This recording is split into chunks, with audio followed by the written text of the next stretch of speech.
जो आपने अभी बताया बच्चों की हालत, आप भी ये लिख रहे हैं कि महाराज जी बचपन से कुसंग में पढ़कर कक्षा 9वीं से ही मुझे धूम्रपान एवं शराब सेवन की बुरी लत लग गई, जिसके कारण मेरा मन पढ़ाई में नहीं लगता। अत्यधिक क्रोध के कारण ना चाहते हुए भी अपने माता पिता को अपमानित कर देता हूँ। मैं अभी कक्षा 12वीं का छात्र हूँ और मैं इस छोड़ना चाहता हूँ, इसलिए आपकी शरण में आया हूँ महाराज जी। अब बच्चा छोड़ना तो आपको ही पड़ेगा। हम तो आपसे निवेदन कर सकते हैं कि आज वृंदावन आए हो, अगर थोड़ा भी आप हम पर श्रद्धा रखते हैं तो हमारे सामने खड़े होकर के आप एक कसम खाइए कि आज के बाद शराब नहीं पिएंगे। मैं आपके सामने खड़े होकर कसम खाता हूँ कि मैं आज के बाद कुछ भी शराब वगैरह धूम्रपान या गलत चीज़ों की बहुत सुंदर। भगवान सहयोग करेंगे, भगवान सहयोग करते हैं। दूसरी बात, एक हमारी प्रार्थना मान लीजिए, रोज अपने माता पिता के चरण छूजिए। जी गुरुजी। छुएंगे? जी पक्का? पक्का। ठीक। तीसरी बात आप हमारी मान लीजिए, 24 मिनट राधा नाम जप करेंगे। जी। घड़ी से देखकर 24 मिनट एकांत में राधा नाम जप करेंगे। जी। इस समय आप जो मनावे धर्म के अनुसार करो कार्य और पढ़ाई करो, नशा न करना। 24 मिनट राधा नाम, रोज माता पिता के चरण छूना और कोशिश करो ब्रह्मचर्य नष्ट ना होने पावे। जब तक ब्याह ना हो, फिर आप देख लो आपका जीवन कितनी जल्दी उन्नतिशील हो जाएगा। ठीक है जी। चलो, भगवान की कृपा ना होती तो आप हमारे पास आते ही नहीं। भगवान की कृपा आप पर है तो उसका रसास्वादन कीजिए। ठीक है जी महाराज। हाँ, आज के बाद गलती करना मत। ठीक है? ठीक है महाराज जी आज बहुत सारे बच्चों की यही हालत है महाराज जी। काफ़ी जने आपको सुनते हैं महाराज जी, आपकी तरफ से निरंतर इस बात पे जोर दिया जाता है कि व्यसन से मुक्त हुआ जाए, माता पिता की सेवा। और बट महाराज जी बहुत ऐसा ही, ये तो एक उदाहरण था महाराज जी, ऐसे हजारों लाखों बच्चे महाराज जी इसी गर्त में जा रहे हैं। बचपन से ही स्कूल शिक्षा स्तर से ही, फिर कॉलेज में, फिर अब इसमें देखो, संत महात्माओं के प्रति पहले तो अश्रद्धा प्रकट कर दी गई है समाज में। कुछ फिल्में, कुछ सीरियल ऐसे बना दिए गए। दूसरी बात, कुछ ऐसी गंदी बातें हो गई जिससे संतों के प्रति अश्रद्धा हो गई। नौजवान लोग वही बातें देखते हैं। यदि संतों की वाणी पर विश्वास हो जाए तो हमारा समाज सुधर जाए। यदि संतों पर श्रद्धा हो जाए तो हमारा समाज सुधर जाए। एक प्रार्थना जरूर हमें करेंगे कि अगर नकली नोट है तो असली नोट उसका होता है, असली वर्जन होता है उसका। तो अगर कोई पाखंड करता है तो कोई सच्चा भी होगा। भगवान से प्रार्थना करो कि सच्चे संतों का संग मिले तो निश्चित जीवन का परिवर्तन हो जाएगा, निश्चित परिवर्तन हो जाएगा। बिना सत्संग के परिवर्तन नहीं होगा।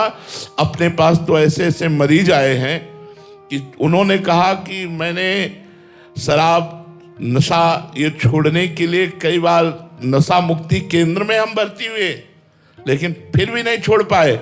और जब से आपका सत्संग सुना तो 40 साल का शराबी मैं आजीवन के लिए छोड़ चुका हूं, तब आपके पास आया हूं। तो सत्संग जो काम करेगा वो कोई औषधि काम नहीं कर सकती। यदि ईमानदारी से साधु का संग किया जाए और थोड़ी देर सत्संग सुना जाए तो हमारे जीवन का परिवर्तन निश्चित हो जाएगा। देखो, अगर ये बच्चा सत्संग न सुने होता तो ये आता ही नहीं। ये सत्संग ही लाया है इसे कि मुझे सत्संग बचा सकता है। उसे आशा है कि मुझे संत बचा सकते हैं, मुझे सत्संग बचा सकता है। तो देखो, भगवान ने उसको नियम में बांध दिया। अगर ये नियम निर्वाह कर लेगा तो इसका जीवन उन्नतिशील हो जाएगा। आप अपने ये खुद अपने देखेगा कि मेरा जीवन कितना प्रगतिशील हो रहा है। इसलिए हमारे संत महात्मा विचरण करते रहते थे, गांव गांव जाकर, घर घर भिक्षा लेकर उनको उपदेश देते थे। अब आज का समय इतना भयावह हो गया है, हमें तो बड़ा आश्चर्य लगता है कि गांव के सैकड़ों लोगों के बीच में, पालघर में सैकड़ों लोगों के बीच में संत वेशधारी को मारा जा रहा है, जबकि कोई भी प्रमाण नहीं है कि ये चोर हैं, कि डाकू हैं, कि उनके पास राइफल निकली, कि चाकू निकली। अगर राइफल और चाकू भी निकले तो पुलिस को अर्पित करना चाहिए। जान से मारने का अधिकार समाज को नहीं है, लेकिन संतों को दौड़ा दौड़ा कर मार डाला। तो आज हमारे समाज में भगवान की कृपा है कि कुछ श्रद्धा बढ़ रही है, नहीं तो संतों के प्रति श्रद्धा नहीं रह गई। उसी का परिणाम है ये कि अध्यात्म शून्य जीवन। नए नए बच्चे, ये शराब पीने की अवस्था है, 12 क्लास में पढ़ रहा है तो तो 9वीं क्लास से लेकर 12वीं क्लास तक का बच्चा शराब पीने की अवस्था है। ये तो संयम और नियम में रहने की अवस्था है। तो ये क्या परिणाम हुआ? कुसंग, सत्संग ना मिलने के कारण बच्चा कुसंग में फंस करके अपने जीवन को नष्ट कर रहा है। अब यही डिप्रेशन में पहुंच जाएगा और यही अपनी की सोचेगा। अगर हम उसको सत्संग ना दें तो कैसे संभलेगा? तो हमारे जो संत महात्मा हैं भारत में, उन पर श्रद्धा की जाए, उनके वचनों का अनुसरण किया जाए, उनकी आज्ञा पालन की जाए। देखो, संत दर्शन मात्र से पाप नष्ट हो जाते हैं।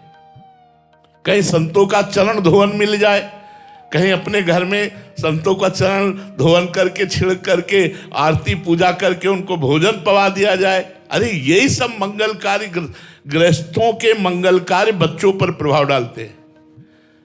हम लोग जब बच्चे थे तो सन्यासी महात्मा जन हमारे यहाँ आया करते थे, तो दूर से जे ही देखे दंड लिए आ रहे तो दौड़ाते, पिताजी दौड़ दौड़ देखो संत आ रहे हैं, साष्टांग दंडवत। जो ही संत आकर विराजमान हुए, पात्र से उनके चरण धोना, चरण धोने के बाद आरती करना, फिर साष्टांग दंडवत होना, हाथ जोड़कर खड़े रहना। उसी का परिणाम हुआ कि वही रंग हमारे ऊपर चढ़ा और हम भी भगवत मार्ग के पथिक बने। संत कृपा करें तो संत बना दे, और संतों पर श्रद्धा नहीं रह गई तो फिर समाज की दुर्दशा निश्चित है, क्योंकि संत ही तो संभालते हैं। संत न होते जगत में तो जल जाता संसार। एक संत भजनानंदी है तो पूरे एरिया को पवित्र किए रहता है। उसके शरीर से स्पर्श करके वायु जब जाती है और तुम्हारे शरीर को स्पर्श करती तो निष्पाप कर देती है, क्योंकि वो निरंतर भगवान नाम जप कर रहा है। तो आज हमारे समाज को अध्यात्म की आवश्यकता है। अध्यात्मवान ही सुधार सकता है। संत जन भिक्षा मात्र पा करके और उपदेश करते तो समाज का कल्याण कर देते थे। भिक्षा और शिक्षा हमारा संबंध है। गृहस्थ से भिक्षा और विरक्त से शिक्षा। जब आप शिक्षा ग्रहण करेंगे तो आप पवित्र बन जाएंगे, और जब वो आपकी भिक्षा ग्रहण करेंगे तो आपके पापों का नाश कर देंगे। अब वो धीरे धीरे सब लुप्त होता जा रहा है, इसलिए हमारी नव समाज बिगड़ती चली जा रही। हमारे समाज को सत्संग की आवश्यकता है, अध्यात्म की आवश्यकता है। किशोरी जी मुंबई से। राधा वल्लभ श्री हरिवंश महाराज जी। महाराज जी, जीवन मुक्त होना, इसका भावार्थ क्या है महाराज जी?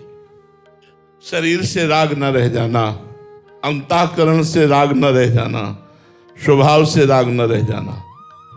स्वभाव कारण शरीर, अंतःकरण सूक्ष्म शरीर, और ये पांचभौतिक स्थूल शरीर, जो तीनों शरीरों के राग से रहित है, वो जीवन मुक्त था, है, रहेगा। वही अनुभव करना है। आत्मा कभी बंधन को प्राप्त हुआ ही नहीं, भ्रम से हुआ। जासु कृपा सब भ्रम मिट जाई, गिरजा सोई कृपालु रघुराई। वही भगवान गुरुदेव रूप से जब उपदेश करते हैं तो सब भ्रम नष्ट हो जाते हैं। भ्रम नष्ट होते ही जो है, जो था, जो रहेगा, उसी का अनुभव हो जाता है। और वो कभी बंधन युक्त हुआ ही नहीं, इसलिए वो जीवन मुक्त अवस्था को प्राप्त हो जाता है। ऐसा कहा जाता है। वो कहे वो जीवन मुक्त था, जीवन मुक्त है, जीवन मुक्त रहेगा। पर देहाभिमान में आसक्त होने के कारण वो अपने जीवन मुक्त स्वरूप को नहीं जान पाया, और जहां जाना तहां विदेह मुक्त हो गया, जीवन मुक्त हो गया, अविद्या मुक्त हो गया। इसी को मोक्ष पद भी कहते हैं। समीर महाजन जी एटा से। राधा वल्लभ श्री हरिवंश महाराज जी। महाराज जी, यदि किसी उपासक को अपने इष्ट देव से भी अधिक संत प्रिय लगने लगे तो क्या ये बहुत बड़ी कृपा? ऐसा कहाँ होता है? ऐसा बड़ा मुश्किल होता है भाई। अगर ऐसा हो रहा है तो बहुत बड़ी इष्ट देव की कृपा है कि उसे संत प्राण प्रिय लगने लगे। ये तो बहुत बड़ी बात है, बहुत बड़ी बात है। इष्ट में प्रेम होना यद्यपि बड़ी बात है, लेकिन इष्ट देव के प्रेमियों में प्रेम होना ये बहुत बड़ी बात है। इष्ट एक ही है, सच्चिदानंद परमात्मा। उसे राम कृष्ण कहो, शिव कहो, हरि कहो, ब्रह्म कहो, जो चाहे कहो। ज्ञानी जिसे ब्रह्म कहते हैं, योगी उसे परमात्मा कहते हैं, भक्त उसे भगवान कहते हैं। तत्व तो एक ही है। उस तत्व से प्रेम करना और उस तत्व के प्रेम करने वालों से प्रेम करना, ये और दुर्लभ बात हो गई है। अगर संत जन प्राण प्रिय लगने लगे तो भगवान की विशुद्ध कृपा हो गई। अब इससे बड़ी और कृपा नहीं होगी। और संत कृपा करें तो भगवान के लिए रुदन प्रारंभ हो जाएगा, भगवान के लिए विकलता प्रारंभ हो जाएगी। ऐसा लगेगा मैं भगवान का साक्षात्कार किए बिना जी नहीं सकता। ये संत कृपा और भगवंत कृपा कि संत हमारे माई बाप से भी बढ़कर प्यारे लगने लगे। तुम्हें माता च पिता, तुम्हें बंधुस्थ सखा, तुम्हें विद्या द्रविणं, तुम्हें सर्वम मम देव देव। ये संत के प्रति आ जाए, बहुत बड़ी बात है, बहुत कृपा है।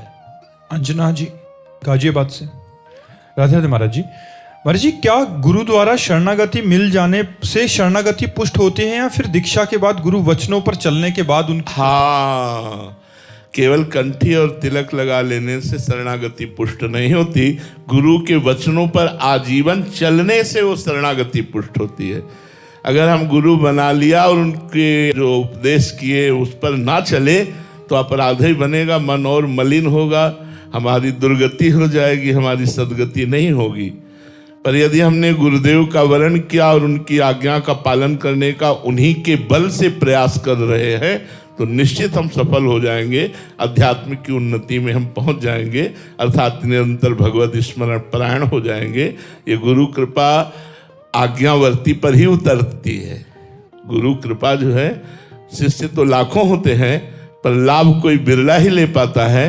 वही बिरला जो उनकी आज्ञा पर चलता है, तन मन प्राण धन सर्वस्व समर्पित करके गुरुदेव के इशारे पे चलता है, वही कृपा पात्र माया पर विजय प्राप्त कर लेता है। ओंकार विधाने जी महाराष्ट्र से, राधे राधे महाराज जी।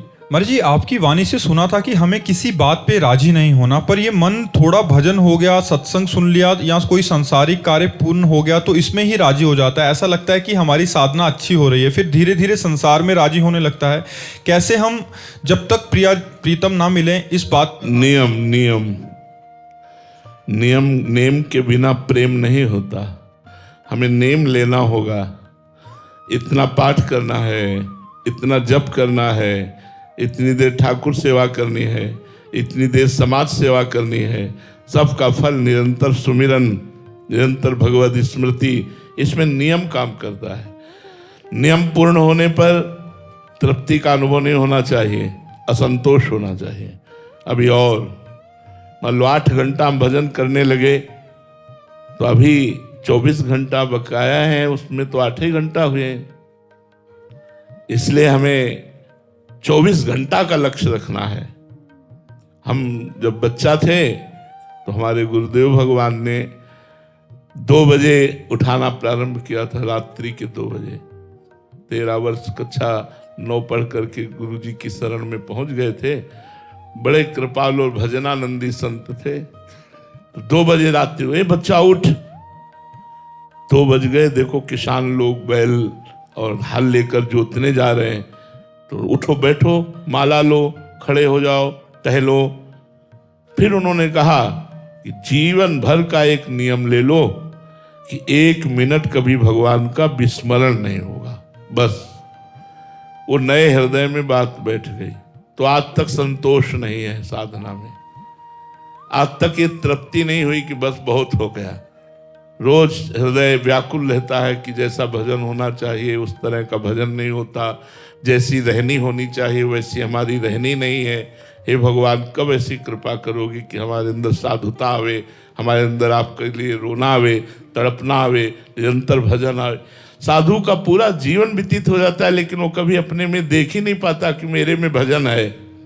भजन करते हुए भी भजन की अतृप्ति रहना, यही भजन का लक्षण है। भजन करते हुए भजन में तृप्ति का बोध हो जाना कोई अपराध बन गया। भजन करते हुए इतनी व्याकुलता बढ़ जाना कि रात दिन भजन करते हुए हम भजन ही मांगे, भजन के सिवा और कुछ नहीं। भजन से बढ़कर के कोई शुभ कर्म नहीं है, इसलिए हम किसी भी शुभ कर्म के लिए कोई संकल्प ना करें, निरंतर भजन परायण रहे। मनुष्य जीवन भजन करने के लिए मिला है, लेकिन संकल्प नहीं करना।